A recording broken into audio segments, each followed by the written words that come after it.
Hello दोस्तों। Bihar police भर्ती परीक्षा 2025 के लिए है। जो बिहार पुलिस सिपाही भर्ती परीक्षा 2025 जो निकाला गया एसडीएम राहुल सिन्हा के द्वारा। देखते हैं हम लोग इसका पहला क्वेश्चन। पहला क्वेश्चन कह रहा है the coins of the museum सोड इट्स वंस एंशियंट। जो प्राचीन सिक्कों को जब रखा जाता है म्यूजियम में उसको क्या बोलते हैं? उसको कुरेटर बोलते हैं, संग्रहाध्यक्ष। जो संग्रहालय में जो उसको देखभाल करता है उसको क्या बोलते हैं? कुरेटर बोलते हैं। अगला है ये रविन्द्रनाथ टैगोर पर दी गई जीवनी है। इससे रिलेटेड क्वेश्चन पूछा गया तो हम लोग इजीली बता सकते हैं। देख लीजिए, नाइटहुड की उपाधि रविन्द्रनाथ टैगोर ने क्यों लौटाई थी? तो नाइटहुड की उपाधि क्यों लौटाई? जलियांवाला बाग हत्याकांड के लिए। तो नाइटहुड की उपाधि रविन्द्रनाथ टैगोर ने क्यों लौटाई थी? जलियांवाला बाग हत्याकांड के लिए। अगला क्वेश्चन है रविन्द्रनाथ टैगोर की कौन सी रचना को नोबेल पुरस्कार प्राप्त हुआ था?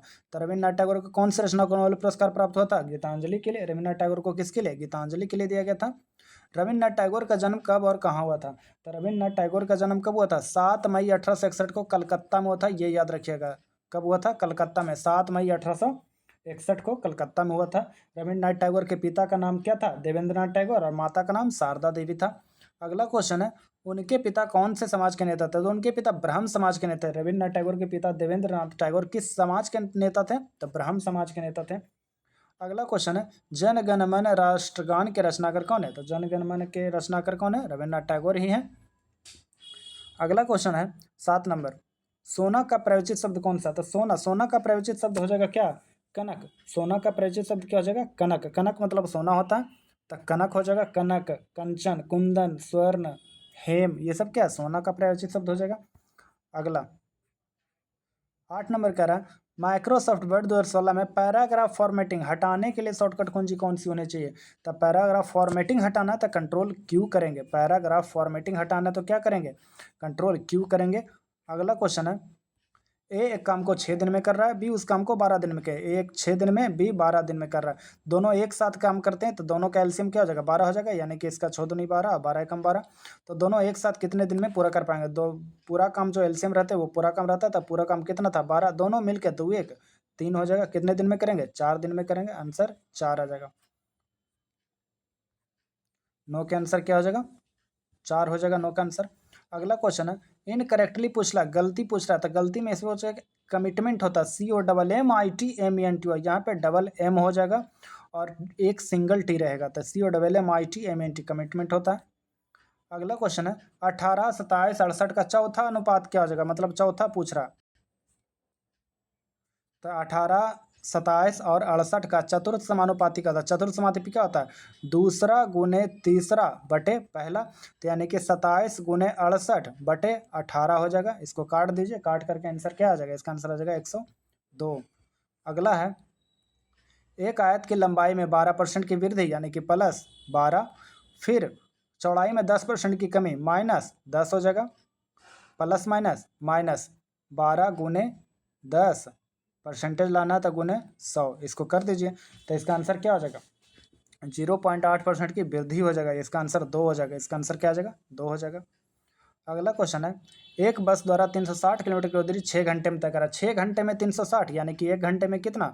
60 किलोमीटर जगह 60 किलोमीटर प्रति घंटा की चाल से चल रहा है। यदि अपनी सामान्य चाल का 1/4 चाल से चल रहा था, इसका 1/4 क्या आ जाएगा? 15 हो जाएगा। और इसे उतनी ही दूरी तय करना है। कितनी दूरी? 360 किलोमीटर की दूरी तय करना है। कितना से? 15 से करना है। तो इसको कितना देर लगेगा? 24 घंटा लगेगा। फिर करा उसे उतनी दूरी तय करने में कितना अधिक समय लगेगा? पहले समय लग रहा था 6, अब लग रहा है कितना? 24। कितना अधिक लग रहा है? 18 घंटा अधिक लग रहा है। तो इसका आंसर क्या हो जाएगा? 18 हो जाएगा। अगला 100 और 300 के मध्य ऐसी कितनी संख्या है जो 13 से विभाज्य है? तो 13 से पहले 300 में डिवाइड करेंगे। जो भी संख्या आएगा उसको फिर 13 से 100 में डिवाइड करके उसको क्या करेंगे? घटा देंगे। तो जो आंसर आएगा वो आंसर हो जाएगा। 14 के आंसर क्या आ जाएगा? 2 आंसर आ जाएगा। इसका आंसर क्या आ जाएगा? 16 आंसर आएगा।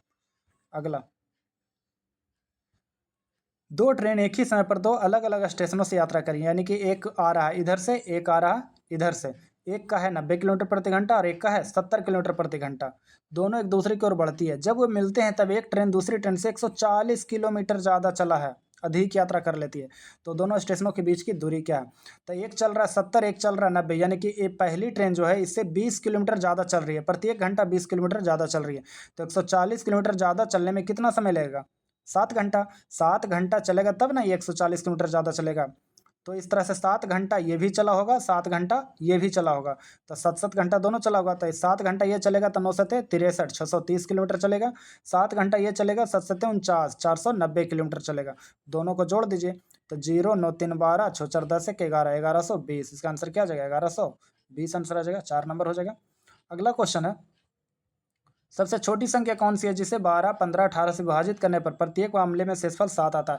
तब 12, 15, 18 का एलसीएम कितना आ जाएगा? 180 आ जाएगा, और शेषफल 7 बचा रहा है, यानी कि 7 जोड़ देंगे तो इसका आंसर आ जाएगा क्या? 187 हो जाएगा। अगला 17 नंबर कह रहा, बाधाओं के कोनों के चारों ओर प्रकाश के बीमा के झुकने को क्या बोलते हैं? तब बाधाओं के कोनों के चारों ओर प्रकाश के बीमा के झुकने को क्या बोलते हैं? विवर्तन बोलते हैं। इसको क्या बोलते हैं? विवर्तन। ध्यान रखिएगा, बाधाओं के कोनों के चारों ओर प्रकाश के बीम के झुकने को क्या बोलते हैं? विवर्तन। अगला क्वेश्चन है, फेन प्लवन विधि किस खनिज की सांद्रता बढ़ाने के लिए प्रयोग की जाती है? तो फेन प्लवन विधि चेल्कोपाइराइट के लिए फेन प्लवन विधि जो है किस खनिज की सांद्रता बढ़ाने के लिए प्रयोग की जाती है? चेल्कोपाइराइट। अगला क्वेश्चन है, सांस लेने की प्रक्रिया में शामिल है। तो सांस लेने की प्रक्रिया में क्या शामिल है? प्रश्वसन और निश्वसन, मतलब पैर छोड़ना और निकलना।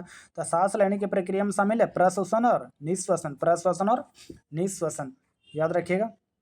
एक लिफ्ट गुरुत्वीय त्वरण के 1/5 त्वरण से ऊपर जा रही है। लिफ्ट में खड़े हुए 60 केजी के मनुष्य का आभासी भार क्या होगा? तो 60 केजी के मनुष्य का आभासी भार क्या हो जाएगा? 1/5, 60 का 1/5 क्या आ जाएगा? 12, तो यानी कि 12 जुड़ जाएगा, प्लस 12 जुड़ जाएगा 72। ऊपर जा रहा है ना तो 12 जुड़ जाएगा। तो लिफ्ट में खड़े हुए 60 केजी के मनुष्य का आभासी भार क्या हो जाएगा? 72 हो जाएगा। अगला है, लिथियम, सोडियम, मैग्नीशियम, एल्युमिनियम तत्वों में आयनीकरण विभव का मान सबसे कम किसका होगा? तो आयनीकरण विभव का मान सबसे कम किसका होगा? सोडियम का। आयनीकरण का मान सबसे कम किसका हो? सोडियम का हो जाएगा, याद रखिएगा। आगे, तंतु बंध नहीं होते हैं, किसमें जो है तंतु बंध नहीं होते हैं? तो रक्त में। रक्त में तंतु बंध नहीं होता है। रक्त एवं लसिका क्या है? संयोजी उत्तक के, संयोजी उत्तक के रहते हैं। रक्त और लसिका क्या है? संयोजी उत्तक के रहते हैं, इसलिए इसमें तंतुबंध नहीं होते हैं। अगला क्वेश्चन है, नर प्रजनन तंत्र के कौन से अंग में मुख्य आनुवांशिक सामग्री पाई जाती है? तो कौन से अंग में मुख्य आनुवांशिक सामग्री पाया जाएगा? तो शुक्राणु में। नर प्रजनन तंत्र में कौन सा मुख्य आनुवांशिक सामग्री पाया जाएगा? शुक्राणु में पाया जाएगा। अगला क्वेश्चन है, वह ताप जिस पर केल्विन ताप का मान सेल्सियस ताप के मान का दुगना होता है। तो केल्विन बराबर सेल्सियस दुगना होगा किस ताप पर? तो 273 डिग्री पर। 273 डिग्री केल्विन ताप पर सेल्सियस के मान का क्या होता है? दुगना होता है, याद रखिएगा। यूरिया, यूरिया का सूत्र क्या है? तो ये NH2CO NH2 हो जाएगा। यूरिया का सूत्र क्या है? NH2CO NH2। यूरिया का सूत्र क्या हो जाएगा? NH2CO NH2। अगला क्वेश्चन है, वंशानुक्रम की इकाई क्या है? वंशानुक्रम की इकाई क्या है? तो वंशानुक्रम की इकाई जीन है। वंशानुक्रम की इकाई क्या है? वंशानुक्रम की इकाई क्या है? जीन है। अगला क्वेश्चन, रक्त में शर्करा बोले तो शुगर के स्तर में वृद्धि का पता किसकी कोशिकाओं द्वारा चलता है?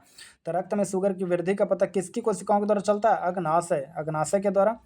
रक्त में शुगर के स्तर में वृद्धि का पता किसकी कोशिकाओं से चलता है? अग्नाशय। अगला क्वेश्चन है, निर्वात में किसी पिंड के स्वतंत्रता पूर्वक गिरने की घटना में निम्न में से किस प्रकार का प्रकरण होता है? तो कह रहा, निर्वात में अगर कोई पिंड गिरेगा स्वतंत्रता पूर्वक, कैसे गिरेगा? एक समान त्वरण रहेगा। सिंपल क्वेश्चन था। निर्वात में किसी पिंड के स्वतंत्रता पूर्वक गिरने की घटना इनमें से किस प्रकार प्रकरण है? एक समान त्वरण आएगा। अगला क्वेश्चन कह रहा, पौधों में फ्लोएम का कार्य है। पौधों में फ्लोएम का कार्य क्या है? भोजन का परिवहन, याद रखिएगा। फ्लोएम रहेगा तो भोजन का परिवहन, और जाइलम रहेगा तो जल का परिवहन, याद रखिएगा। फ्लोएम है तो पौधों में भोजन का परिवहन। अगला क्वेश्चन है, एक पादप समूह जिसके पौधे में जड़, तना और पत्तियां नहीं होती है उसे क्या बोलते हैं? तो उसको क्या बोलते हैं? थैलस बोलते हैं। उसको क्या? थैलस। एक पादप समूह जिसके पौधे में जड़, तना और पत्तियां नहीं होती उसको क्या बोलते हैं? थैलस बोलते हैं। अगला क्वेश्चन है, पुरुष में कितने अंडकोश होते हैं? तो पुरुष में कितना अंडकोश होता है? ये 2 अंडकोश होता है। पुरुष में कितना अंडकोश होता है? 2 अंडकोश होता है। आगे, मानव कान के किस भाग में प्रतिध्वनि के अनुसार कंपन होता है?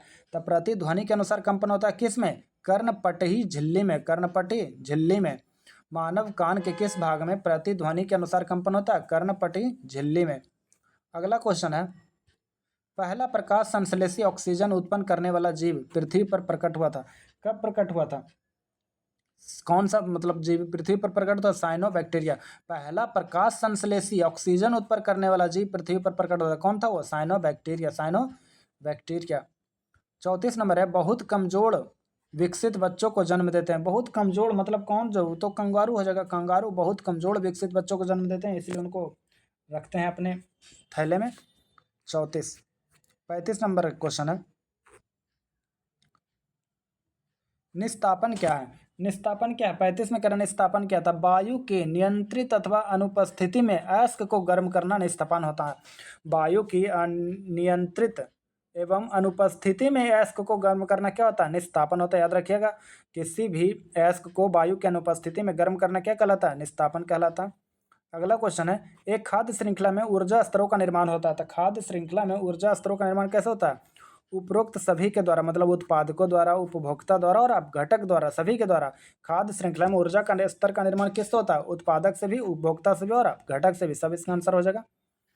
37 नंबर कह रहा है, कौन सा एक जंतु द्विलिंगी है? तो द्विलिंगी जंतु कौन सा है? जोक। जोक द्विलिंगी है। कौन सा एक जंतु जो है द्विलिंगी है? तो जोक हो जाएगा। याद रखिएगा, जोक कैसा जानवर है? द्विलिंगी जानवर है।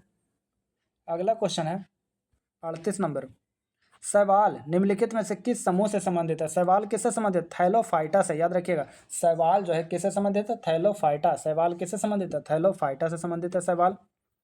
39 नंबर कह रहा है, एल्काइन। एल्काइन का सूत्र क्या होता है? तो 39 के एल्काइन का सूत्र क्या होगा? CnH2n-2 हो जाएगा एल्काइन। एल्काइन का सूत्र क्या हो जाएगा? CnH2n-2 हो जाएगा एल्काइन। 40 नंबर कह रहा है, मेथिल ऑरेंज पीला रंग देता है। तो मेथिल ऑरेंज पीला रंग देता है किसमें? पीला रंग दे रहा है ना, तो क्षारीय विलयन में। लाल से पीला हो रहा है, तो पीला हो रहा है तो किसमें? क्षारीय में हो जाएगा। वही लाल होता तो अम्लीय हो जाता। मेथिल ऑरेंज पीला रंग दे रहा है यानी कि क्षारीय विलयन में।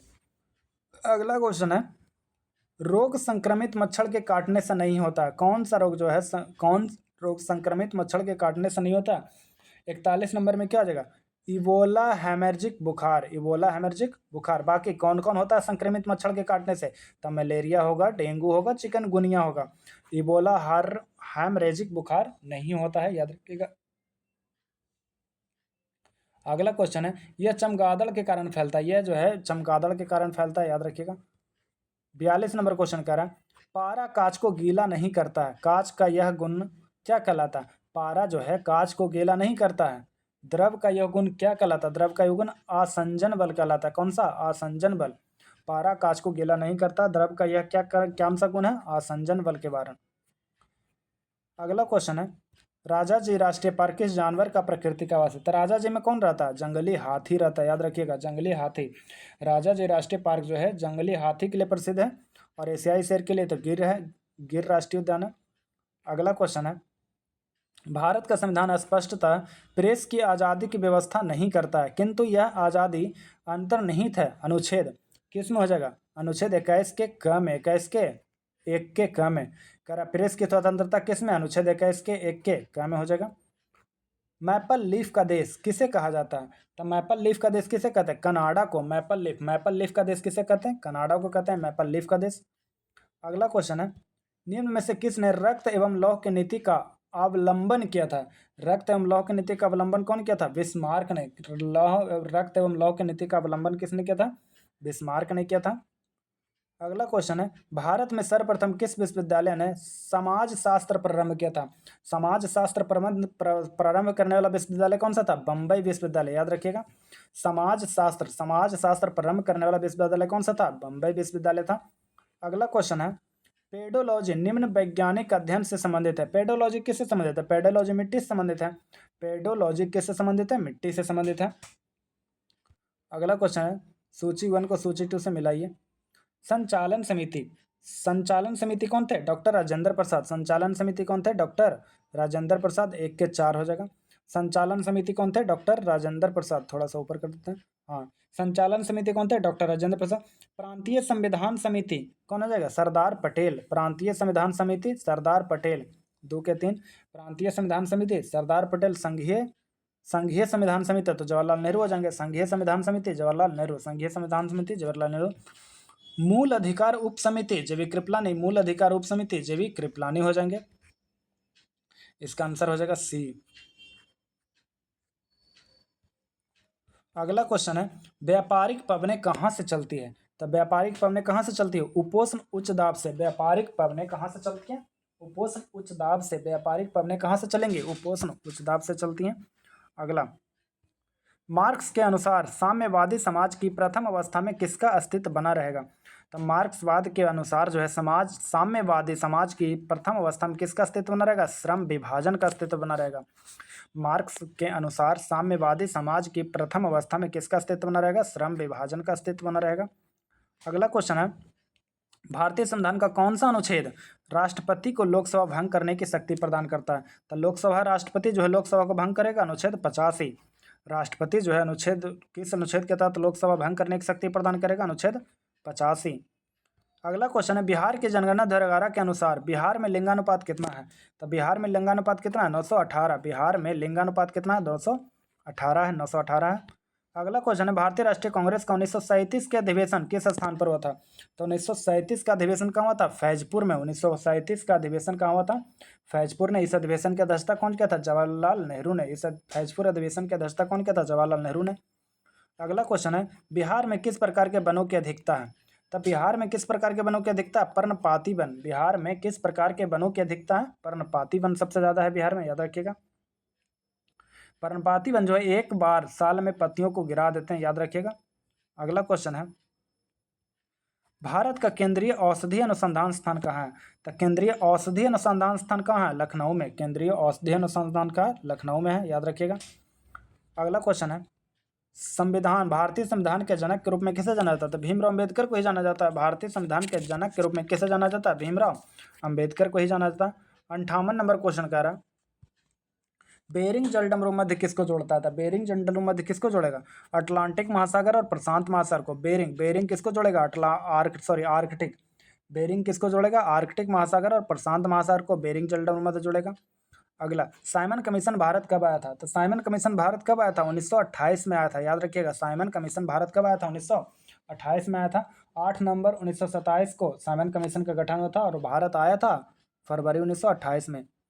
अगला क्वेश्चन है, नवकलेवर उत्सव किस राज्य से संबंधित है? तो नवकलेवर उत्सव किस राज्य से संबंधित है? उड़ीसा से। नवकलेवर उत्सव कहाँ मनाया जाता है? उड़ीसा में। नवकलेवर उत्सव कहाँ मनाया जाता है? उड़ीसा में। अगला है, भारत में राज्य पुनर्गठन आयोग की स्थापना कब हुई थी? तो भारत में राज्य पुनर्गठन आयोग की स्थापना कब हुई थी? 1953 में। भारत में राज्य पुनर्गठन आयोग की स्थापना कब हुई थी? 1953 में हुई थी। फजल अली की अध्यक्षता में किया गया था, यह भी याद रखिएगा। फजल अली आयोग में हृदयनाथ कुंजरू और के एम पनिक्कर भी सदस्य थे। अगला क्वेश्चन है, अस्थाई बंदोबस्त लागू होने के समय वर्धमान का राजा कौन था? तो अस्थाई बंदोबस्त लागू होने के समय वर्धमान का राजा कौन था? तेज चंद था। तेज चंद, याद रखिएगा। अस्थाई बंदोबस्त लागू होने के समय वर्धमान का राजा कौन था? तेज चंद था। महात्मा गांधी ने लॉर्ड इरविन को लिखे अपने पत्र में कितनी मांगे की गई थी, जिनमें से कुछ को गांधी इरविन समझौता में स्वीकार किया गया था? तो कितनी मांगे रखी गई थी? 11 रखिएगा। गांधी इरविन समझौता, महात्मा गांधी और लॉर्ड इरविन में लिखे अपने पत्र में कितनी मांगे रखी गई थी? जो कुछ मांगों को गांधी इरविन समझौता में स्वीकार किया गया था, 11 मांगे रखी गई थी, याद रखिएगा। अगला क्वेश्चन है, भारत ने किस पंचवर्षीय योजना की घोषणा मिश्रित अर्थव्यवस्था का विकल्प चुना था? तो मिश्रित अर्थव्यवस्था के विकल्प चुना था किसमें? दूसरी पंचवर्षीय योजना में। भारत ने किस पंचवर्षीय योजना के घोषणा में मिश्रित अर्थव्यवस्था का विकल्प चुना था? तो दूसरी पंचवर्षीय योजना में। अगला है, संघ के मंत्री परिषद में कितने मंत्री शामिल किए जा सकते हैं? तो संघ के मंत्री परिषद में कुल 15% हो सकता है। लोकसभा के सदस्यों का कुल 15%। तो इसका आंसर क्या हो जाएगा? 1 हो जाएगा। लोकसभा के कुल सदस्यों का 15% मंत्री परिषद में हम शामिल कर सकते हैं। अगला क्वेश्चन है, 1907 के कांग्रेस के नेतृत्व में कौन से सत्र में चरमपंथियों और नरमपंथियों का विभाजन हुआ था? तो चरमपंथियों और नरमपंथियों का विभाजन कहाँ होता? सूरत अधिवेशन में, 1907 में। चरमपंथियों और नरमपंथियों का विभाजन सूरत अधिवेशन 1907 में हुआ था। और इसके अगला, निम्नलिखित में से किन नेताओं ने ताशकंद समझौते पर हस्ताक्षर किया था? ताशकंद समझौते पर हस्ताक्षर करने वाला कौन था? लाल बहादुर शास्त्री और अयूब खान। ताशकंद समझौते पर हस्ताक्षर करने वाले कौन थे? लाल बहादुर शास्त्री थे और अयूब खान थे। ताशकंद समझौता कब हुआ था? भारत और पाकिस्तान के बीच 10 जनवरी 1966 को हुआ था। यह एक शांति समझौता था जिस पर हस्ताक्षर किए थे लाल बहादुर शास्त्री और उधर के कौन थे? अयूब खान थे, पाकिस्तान की तरफ से। अगला क्वेश्चन है, भारत में चाय और कॉफ़ी की फसल किस फसलों की श्रेणी में आते हैं? मतलब भारत में चाय और कॉफ़ी की फसल जो है किस फसलों की श्रेणी में आते हैं? वृक्षारोपण फसल। भारत में चाय और कॉफ़ी की फसल जो है किस फसलों की श्रेणी में आते हैं? तो वृक्षारोपण फसल की श्रेणी में आते हैं। जय जवान जय किसान का नारा किसने दिया था? जय जवान जय किसान का नारा किसने दिया? लाल बहादुर शास्त्री ने दिया था। जय जवान जय किसान का नारा किसने दिया था? लाल बहादुर शास्त्री ने दिया था। अगला क्वेश्चन है, लगभग 320 ईस्वी से 550 ईस्वी के बीच किस राजवंश ने भारत पर शासन किया था? तो 320 से 350 तक कौन चला था? गुप्त राजवंश चला था। कौन चला था? गुप्त राजवंश। 320 से 350 ईस्वी के बीच कौन सा राजवंश चला था? गुप्त राजवंश चला था।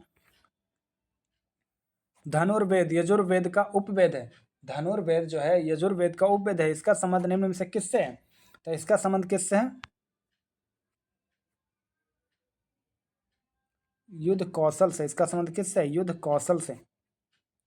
इसका संबंध किससे? युद्ध कौशल से। कत्र कर धनुर्वेद जो है यजुर्वेद का उपवेद है। इसका संबंध किससे है? युद्ध कौशल से। अगला क्वेश्चन है, भारत में पहली मेट्रो ट्रेन कब और कहाँ शुरू की गई थी?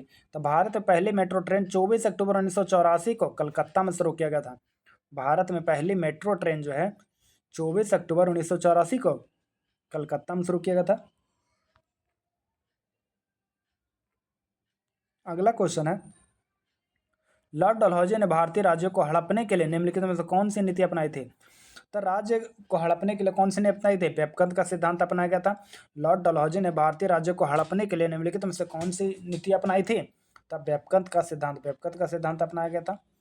अगला क्वेश्चन है, भारत संविधान के किस अनुच्छेद के तहत भारत का उच्चतम न्यायालय मौलिक अधिकारों के प्रवर्तन के लिए रिट जारी कर सकता है? तो मौलिक उच्चतम न्यायालय के लिए कह रहा है ना, तो उच्चतम न्यायालय हो जाएगा अनुच्छेद 32। उच्चतम न्यायालय क्या हो जाएगा? अनुच्छेद 32 हो जाएगा। 32 के तहत रिट जारी कर सकता है 5 प्रकार का रिट। अगला क्वेश्चन है, कौन सी मृदा उत्तरी मैदानों और नदी घाटियों में फैली हुई है और भारत के कुल क्षेत्रफल का 40% घेरे हुए है? तो भारत के 40% घेरे हुए कौन सी मिट्टी है? जलोढ़ मिट्टी हो जाएगी। याद रखिएगा, भारत में कौन सी मिट्टी है जो लगभग 40% भाग में फैली हुई है? तो जलोढ़ मिट्टी हो जाएगा, सबसे ज़्यादा है। अगला क्वेश्चन है 76 नंबर, असंगठित कार्यालय को राष्ट्रीय पेंशन योजना में जुड़ने हेतु प्रोत्साहित करने के लिए जून 2015 में निम्नलिखित कौन सी वित्तीय समावेशन का शुभारंभ किया गया था? तो कौन सा वित्तीय समावेशन का शुभारंभ किया था? अटल पेंशन योजना। याद रखिएगा, असंगठित कार्यालयों को राष्ट्रीय पेंशन योजना से जोड़ने हेतु प्रोत्साहित करने के लिए जून 2015 में निम्नलिखित में से कौन सी वित्तीय समावेशन का शुभारंभ किया गया था? अटल पेंशन योजना। अगला क्वेश्चन है, भारतीय संविधान की इनमें से किस अनुसूची में राज्य या केंद्र शासित प्रदेशों को राज्यसभा की सीटें आवंटित किए जाने संबंधी प्रावधान किया गया है? तो कौन सा अनुसूची था? अनुसूची चौथी अनुसूची में। याद रखिएगा, चौथी अनुसूची है। भारतीय संविधान की इनमें से किस अनुसूची में राज्य या केंद्र शासित प्रदेशों को राज्यसभा की सीटें आवंटित किए जाने संबंधी प्रावधान किए गए हैं? चौथी अनुसूची में। अगला क्वेश्चन है, विश्व का सबसे बड़ा डेल्टा निम्नलिखित में से कौन सा है? तो विश्व का सबसे बड़ा डेल्टा कौन सा हो जाएगा? गंगा ब्रह्मपुत्र डेल्टा। विश्व का सबसे बड़ा डेल्टा कौन सा हो जाएगा? गंगा ब्रह्मपुत्र डेल्टा हो जाएगा।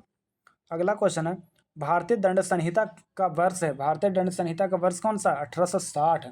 भारतीय दंड संहिता अधिनियम कब आया था? 1860 में। भारतीय दंड संहिता अधिनियम 1860। ऐसे में क्वेश्चन पूछता है, भारतीय साक्ष्य अधिनियम कब आया था? 1872। भारतीय साक्ष्य अधिनियम बोलेगा तो 1872। और संपत्ति अंतरण अधिनियम 1882। याद रखिएगा, संपत्ति अंतरण अधिनियम 1882। और सिविल प्रक्रिया संहिता 1908। सिविल प्रक्रिया संहिता 1908। 4 विकल्पों में से दिए गए शब्द का समास वाला विकल्प पहचानिए। 80 नंबर करा दशानन। दशानन का समास क्या हो जाएगा? तो 10 है आनन जिसके। 10 है आनन जिसके। 1 नंबर हो जाएगा दशानन क्या हो जाए? 10 है आनन जिसके। अगला करा, जो किसी भी परिस्थिति में टाला ना जा सके, जिसको हम टाल नहीं सकते हैं उसको क्या बोलेंगे? अनिवार्य बोलेंगे। इसको क्या बोलेंगे? अनिवार्य। जो किसी भी स्थिति में टाला ना जा सके अनिवार्य हो जाएगा। वह का उच्चारण स्थान है, तब वह का उच्चारण स्थान किस में है? दंतोष्ट में। दंतोष्ट य र ल व, इसमें क्या आता है? दंतोष्ट में आता है य र ल व। याद रखिएगा, तो दंतोष्ट हो जाएगा। अगला, व्यक्तिगत नीति किस गवर्नर जनरल ने अपनाया गया था? तो व्यक्तिगत नीति का अपनाने वाला कौन था? लॉर्ड डलहौजी, जो राज्यों को मिला रहा था अपने साथ अपने में। तो व्यक्तिगत का सिद्धांत कौन दिया था? लॉर्ड डलहौजी ने ही अपनाया था। अगला है, भास्कर की लीलावती किस विषय का मानक मूल पाठ है? तो भास्कर की लीलावती किसका है? गणित का। भास्कर की लीलावती किस विषय का मानक मूल पाठ है? तो गणित का। गणित का हो जाएगा। जस्ट डू इट किस कंपनी से संबंधित है? वाक्यांश है जस्ट डू इट किस कंपनी से संबंधित है? तो जस्ट डू इट किससे है? नाइक से। किस कंपनी से? नाइक से। जस्ट डू इट किस कंपनी से संबंधित है? नाइक से।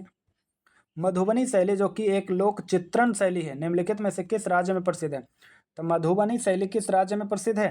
तो बिहार में। बिहार में मधुबनी शैली जो कि एक लोक चित्रण शैली है, निम्नलिखित में से किस राज्य में प्रसिद्ध है? तो बिहार में प्रसिद्ध है। अगला, भारत ने हाल में खुद को किस रोग से मुक्त किया था? तो भारत ने हाल में खुद को किस रोग से मुक्त किया था? बर्ड फ्लू से। याद रखिएगा, भारत ने हाल में खुद को किस रोग से मुक्त किया था? बर्ड फ्लू से। पहले बर्ड फ्लू बहुत था, अब नहीं है। एड्स से मानव शरीर का कौन सा तंत्र प्रभावित होता है? सबसे अधिक प्रभावित होता था। एड्स से क्या होना जगह? प्रतिरक्षा तंत्र। एड्स से मानव शरीर में कौन सा अंग प्रभावित होता है? प्रतिरक्षा तंत्र प्रभावित होता है। अगला क्वेश्चन है, चूकी का माता खान किसके लिए प्रसिद्ध है? तो चिली में तो सबसे ज्यादा क्या होता है? तांबा ही होता है। तो चूकी का माता किसके लिए प्रसिद्ध होगा? तांबा के लिए। चिली का चूकी का माता खान किसके लिए प्रसिद्ध है? तांबा के लिए हो जाएगा। आगे, एंगस्ट्रम इकाई है। तो एंगस्ट्रम इकाई है, एंगस्ट्रम किसकी हो जाएगी? तरंगदैर्घ्य की इकाई। एंगस्ट्रम एंगस्ट्रम किसकी इकाई है? तरंगदैर्घ्य की इकाई हो जाएगा। अगला क्वेश्चन है, आवृत्ति को मापा जाता है। आवृत्ति को किस में मापा जाता है? तो आवृत्ति को हर्ट्ज में मापा जाता है। आवृत्ति को किस में मापा जाता है? हर्ट्ज में मापा जाता है। भारत में निम्न राज्यों में से किसे चीनी का कटोरा कहते हैं? तो भारत में किसे चीनी का कटोरा कहते हैं? उत्तर प्रदेश को। भारत में किस राज्य को चीनी का कटोरा कहते हैं? उत्तर प्रदेश को। ट्राइग्लिसराइड क्या है? तो ट्राइग्लिसराइड क्या? वसा है ये, याद रखिएगा। ट्राइग्लिसराइड क्या है? एक वसा है। राष्ट्रीय बालिका शिशु दिवस कब मनाया जाता है? तो राष्ट्रीय बालिका शिशु दिवस कब मनाया जाता है? 24 जनवरी को। याद रखिएगा, राष्ट्रीय बालिका शिशु दिवस कब मनाया जाता है? 24 जनवरी को मनाया जाता है। अगला, हॉर्नबिल फेस्टिवल भारत के किस राज्य में मनाया जाता था? हॉर्नबिल फेस्टिवल तो इजी है, नागालैंड हो जाएगा। हॉर्नबिल फेस्टिवल किस में? नागालैंड में मनाया जाता है। नेक्स्ट है, बिहार बजट 25-26 में कितने शहरों में नए एयरपोर्ट बनाने की घोषणा किया गया है? तो कितने शहरों में नए एयरपोर्ट बनाने की घोषणा की गई है? तो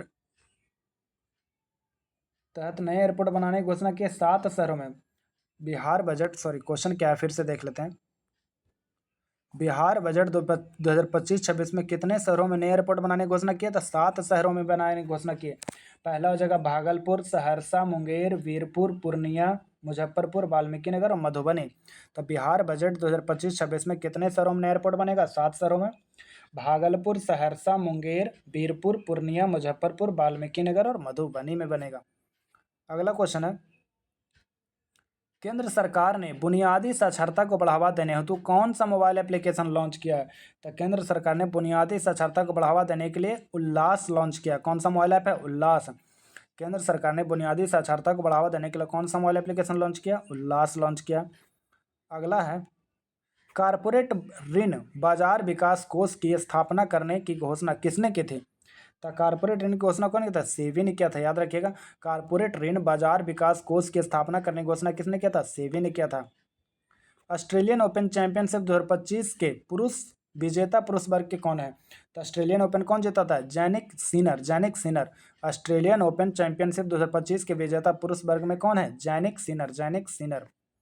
अगला क्वेश्चन है, निम्नलिखित में से कौन grand parents bag of storage के लेखक हैं? तो कौन जो है grand parents bag of storage के लेखक हैं? तो सुधा मूर्ति। कौन हो जाएगा? सुधा मूर्ति। निम्नलिखित में से कौन grand parents bag of storage के लेखिका हैं? सुधा मूर्ति। ठीक है दोस्तों, हम लोग मिलते हैं सेट नंबर 11 में।